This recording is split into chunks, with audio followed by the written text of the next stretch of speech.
Bonjour et bienvenue dans Senza Cliché, le cours en ligne de français pensé pour les apprenants aux grands projets sans frontières. Je suis Vanessa, je serai ton enseignante dans ton parcours d'apprentissage.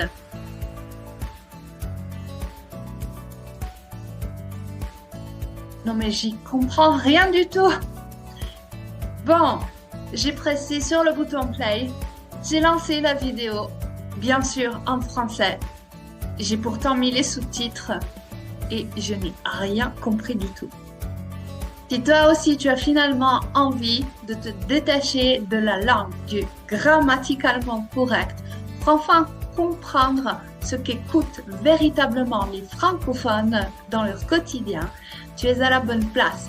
Dans cette vidéo, je vais te montrer comment faire pour rendre la compréhension orale encore plus simple avec de petites astuces que tu pourras directement appliquer dans ta vie de tous les jours.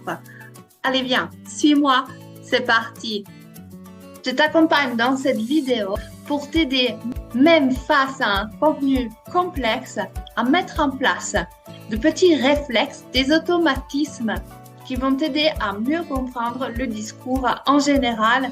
Bon, eh bien, pour commencer, il ne suffit pas tout simplement d'appuyer sur play et d'attendre que magiquement les mots prennent sens. Premier réflexe, c'est d'inscrire ton écoute dans un contexte, un environnement sonore, quelque chose qui fasse sens. Bien, on va prendre un exemple ensemble. J'ai sélectionné pour toi une affiche cinématographique. Et donc, imagine que tu as décidé de regarder ce film en langue originale.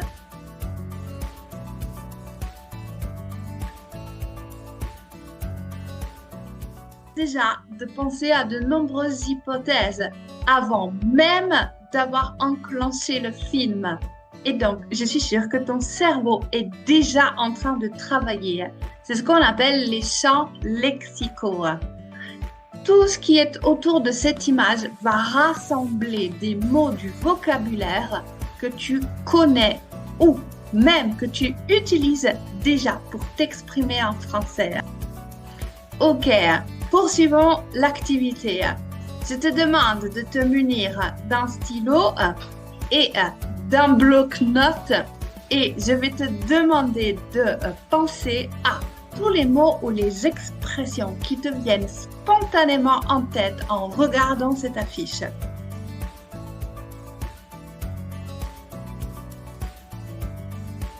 Terminé? Bon, tu vois, ton cerveau est déjà en train d'écouter avant même d'avoir reçu les informations. Est-ce que tu t'es imaginé, par exemple, le genre du film? C'est un film dramatique, un film policier, un film comique? Ça te donne déjà l'atmosphère. Retiens bien ça. Comprendre commence avant l'écoute. Ça s'appelle l'écoute active. Je prépare déjà mon oreille. Et donc, je suis déjà en train de penser au contexte et de rassembler au préalable toutes mes connaissances pour comprendre avec plus de facilité une fois que le son sera lancé. Au-delà de l'image, tu peux t'aider du titre, comme un chef. Quel est le scénario? Quel sera le fil rouge de ce film? Un apprenti? Un concours, dans un restaurant gastronomique, un personnage qui imite un grand chef. Bon, je t'interromps juste 2 secondes. Si tu apprécies cette vidéo, si tu penses qu'elle est utile, si tu aimes ce format, n'hésite pas à partager, liker, faire vivre ce projet. Tu peux aussi me retrouver sur mes différents profils, mon blog, Substack ou encore Instagram et Facebook. Deuxième réflexe, anticiper au lieu de subir. C'est normal de ne pas tout comprendre. Je vais alors distinguer ce qu'on appelle l'écoute globale, qui me permet de suivre une histoire de comprendre dans les grandes lignes les échanges entre les différents protagonistes, sans entrer nécessairement dans une recherche méticuleuse de la signification de chaque réplique. Il faut aussi penser que tu dois prendre du plaisir à écouter. Ton oreille travaille quand même. Elle va commencer à enregistrer les sons et de façon complètement inconsciente les mémoriser pour pouvoir ensuite les reproduire. Troisième réflexe, se détacher du labial. Regarder un film en langue originale, c'est intéressant, d'autant plus si tu as la possibilité d'utiliser les sous-titres en français. Mon conseil, utilise les sous-titres en langue française. Ça te permet de faire ce passage qui est absolument indispensable de l'oral à l'écrit. N'oublie pas, la langue française est unique en ce sens que ce que j'orthographie n'est jamais ce que je prononce. Et donc, ça te permet également un travail sur la phonétique et sur ta propre prononciation. Le réflexe successif, une fois que tu as un contexte qui est inscrit et que tu as déjà une série d'éléments que tu as anticipés, il s'agit alors d'aller vérifier tes hypothèses. Est-ce que ce que tu t'étais imaginé correspond effectivement à l'histoire, la trame, le scénario? Non, je dois encore le mettre en arrière. Stop. Si tu interromps à chaque fois, alors premièrement, tu ne vas plus avoir aucun plaisir à t'immerger dans la réalité francophone en écoutant un film, en appréciant une chanson, en découvrant un podcast. Et donc, accepte aussi de ne pas comprendre la totalité.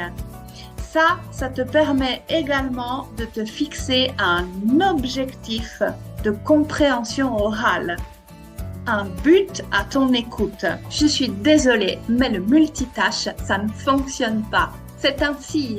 Et donc, si tu décides de passer la soirée devant un film ou une série en langue originale, il te faut te fixer un objectif pour ta compréhension orale. Et donc, ce soir, de quoi ai-je besoin? Est-ce que je fais un travail sur la partie phonétique et je concentre alors mon oreille sur la prononciation? Ou au contraire, mon objectif est alors lexical? Et donc, les nouvelles expressions, les mots du vocabulaire que j'entends pour la première fois, je décide d'en inscrire quelques-uns, 5, 6, tiens, 10 au grand maximum, pour les contextualiser à nouveau, les mémoriser, pour les intégrer parce que je les ai vécus au travers d'un scénario en langue originale. Ou alors, tu peux me donner aussi un objectif plus grammatical et aller comprendre comment se font les échanges. Le francophone, par exemple, a tendance à utiliser de manière beaucoup plus fréquente l'indicatif présent pour décrire, observer, expliquer les situations. Je vais alors pouvoir confronter les différences et les similitudes de ma langue maternelle. Autre réflexe à ne pas négliger, c'est ce qu'on appelle la sélection de l'information. Imagine, tu dois organiser un pique-nique samedi après-midi. Tu vas donc t'informer sur la météo ce jour-ci. Si tu dois organiser ce pique-nique samedi, est-ce que tu vas commencer à regarder le temps qu'il va faire toute la semaine dans toute la région? Non! Tu vas sélectionner ce qui t'intéresse, à savoir le jour et le lieu. C'est exactement la même chose quand on pratique l'écoute dans une langue étrangère. Je vais focaliser mon attention sur ce qui m'intéresse vraiment et je vais faire abstraction si les informations superficielles ne sont pas importantes pour comprendre le sens général. Ça te permet aussi de créer ton bagage lexical Non, si tu prends cette constance d'écouter chaque jour, tu vas amplifier tes connaissances et donc tu vas être encore plus efficace quand tu vas devoir aller rechercher une information qui t'est spécifiquement utile quand tu dois justement mener une conversation sur une thématique. Même dans notre propre langue maternelle, il arrive que parfois on ne comprenne pas la totalité d'un échange. Pour deux raisons. Numéro 1, la spécificité de la thématique. Je ne sais pas toi, personnellement, je n'ai pas énormément de connaissances dans la physique ou la chimie. Et donc, quand on utilise un jargon spécifique avec des terminologies propres à un domaine, ça devient compliqué de suivre vraiment le fil du discours. Deuxièmement, comme dans chaque langue, il y a des couleurs, des registres, des régionalités qui sont liées aussi à l'accent. Différentes catégories de public qui parlent très rapidement, qui ont tendance à ne pas articuler correctement. Là aussi, il arrive que parfois, même si c'est ma propre langue, je ne comprends pas la totalité des échanges. Et tu sais quoi? Ça va comme ça, ce n'est pas si grave. L'essentiel, c'est de pouvoir cueillir le sens dans sa globalité et d'avoir la possibilité de répliquer malgré tout, d'intégrer le vocabulaire. En somme, de pouvoir enrichir son apprentissage. Un autre réflexe, peut-être à retenir, c'est de ne pas vouloir traduire mot à mot. Un mot a nécessairement une signification dans un échange, à nouveau dans un contexte. Et donc, veille aussi à ce que l'on appelle les registres.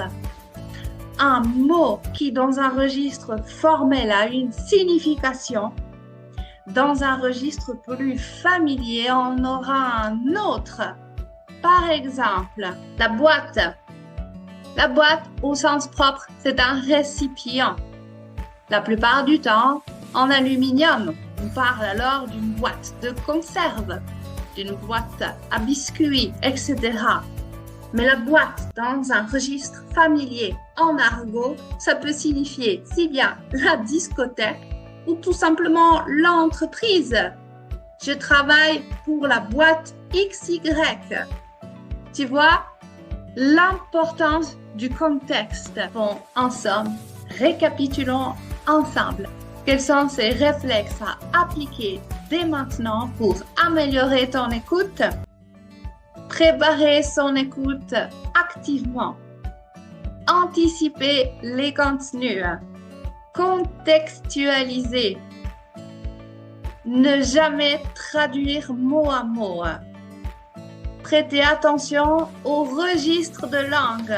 Se créer son bagage lexical. Se fixer un objectif d'écoute.